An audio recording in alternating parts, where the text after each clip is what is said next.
Hello and welcome to this video. Playing MaxPower here with white. No particular recollection what I had on the board against him. A couple of games already in. 7 games with a +2 score. Okay, so he plays my line, the Zurich variation.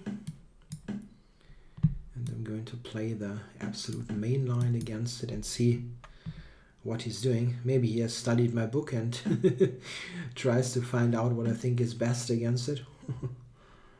Rook e8. I don't play rook e8 in my book, but it's not bad. It's not a bad move.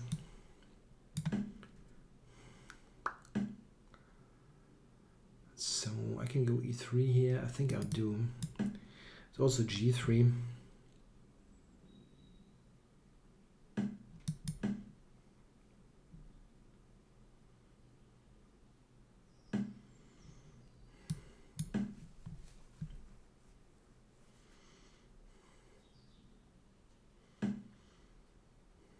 Okay, so he plays it in a somewhat more restrained way. Restrained is just a bit nicer way of saying in a passive way. We'll see. We'll see what happens. Yeah, this is looking quite nice for white. Just have more space, and black doesn't have a particularly great idea, I think, how to continue. Wow, I didn't expect that. I'm happy that the B file is opened. The A pawn here is a lot weaker than any of my pawns. So knight b3 immediately or not? I can do that. I can do that. It's nothing. But it's difficult for him to keep that anyway. Let's make sure that there's nothing ever happens in the center. I'm not sure about e4 when I move the knight away. Yeah, okay, but now a4 is the new weakness.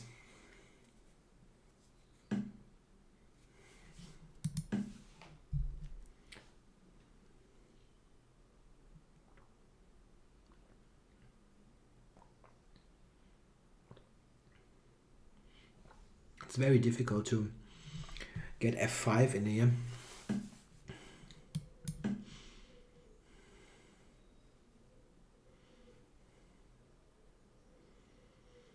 I just take my time here. The knight here has two ideas. It can go to e3, or I can maneuver it to c3, but I think I'll go to e3, having knight f5 as a reserve. One big issue here is that simply black has no counterplay at all. There are many ways to also snatch the a4 pawn, but even queen d1, bishop c2 is a very serious option.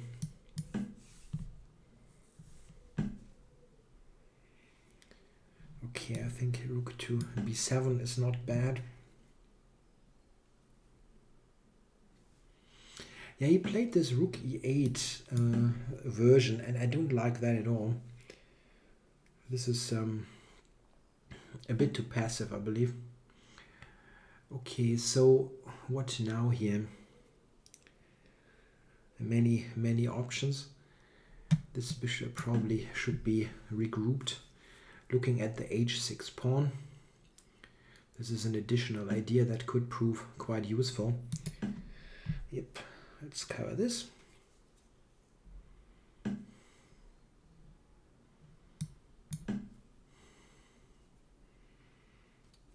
Let's see if I can irritate him a little bit there on h6. Yeah, I managed. So now I have the knight regrouping if desired. Okay, well, f5 is just weakening. Oh no, he cannot actually play it in the first place.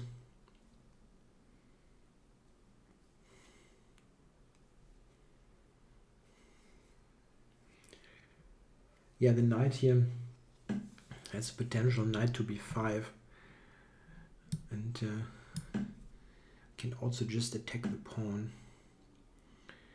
Okay.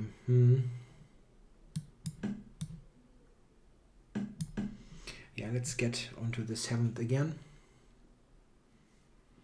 One big issue is that in many cases I just can trade, and this is enough to win because I will win the a4 pawn at the end in many situations. Okay, maybe just rook b6 here, right? Trading this is not bad, as a4 is so weak. I could have played rook b8, that was useless. I could have just won the bishop. Yeah, I was a little bit too focused on kind of grinding this home when I just could have taken material. Would have been a lot easier.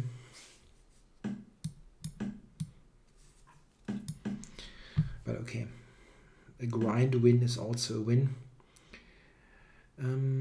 Yeah, so let's go to c7.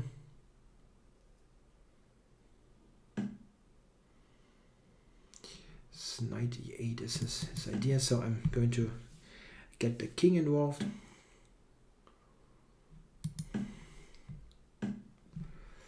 I guess this is not bad, taking some squares.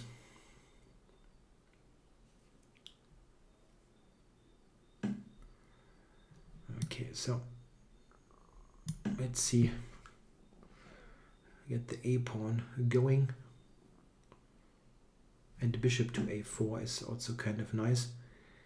He still cannot move much.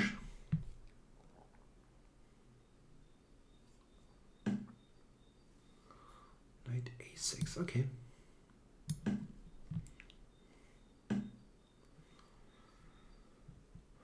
So let's go to this, huh? Okay. So let's just get everything into play. Still cannot advance or get the king any nearer. And now knight b5 should do the trick. Getting a b pawn. Check. Should be cool. Check. Yeah, so bishop c7 or what is the cleanest way to do it? Yeah, probably a4.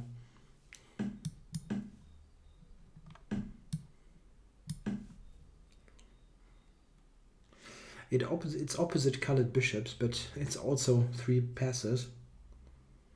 So don't think that there's much that I can do. Black resigns. Yeah, that wasn't a very nice outing for this line. I think that rook e8 is mostly a waste of time. I think queen e7 and e5 should be played immediately. Okay, this is never totally bad, but I think what black should avoid is here is this what he played now, knight bd7 and so on. This is a bit too passive. I think what black should do here is to play some kind of c6, either now or or start with this maybe and try and then this. You have to get some kind of play, and he never did anything here. Now c5 is very, very passive. b6, a5, and after a5 this is very close to being strategically lost, I think. It's because the a pawn is very, very weak and I'm better on the b file, so if I'm not doing something really stupid, I think I should win the game. And this is very nice. I actually could have won quicker here with this rook b8 business. And it also is quite helpful that I know these positions quite well. Oh, I overlooked something. This is a nice shot given by the engine. Check. Check. And this, wow.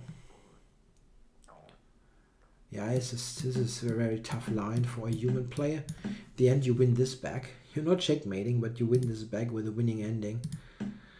Yeah, okay, but this wasn't bad. Getting the knight over, and now this is good, and now keeping everything, and now of course rook b8 wins the bishop immediately.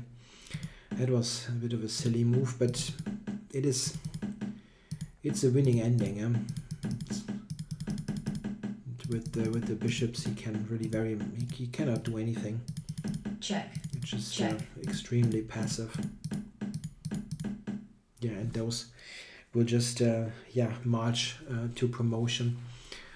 Okay, I have to say that this is probably one of the lines in the Nimzo that I know best, so it was kind of nice to have that on the board, even though I looked at it mainly from the black side. This is often still very helpful if you happen to get it with white. Yeah, you know the ideas, and quite often you can be successful against your own systems because you know them in general, not just from one particular side.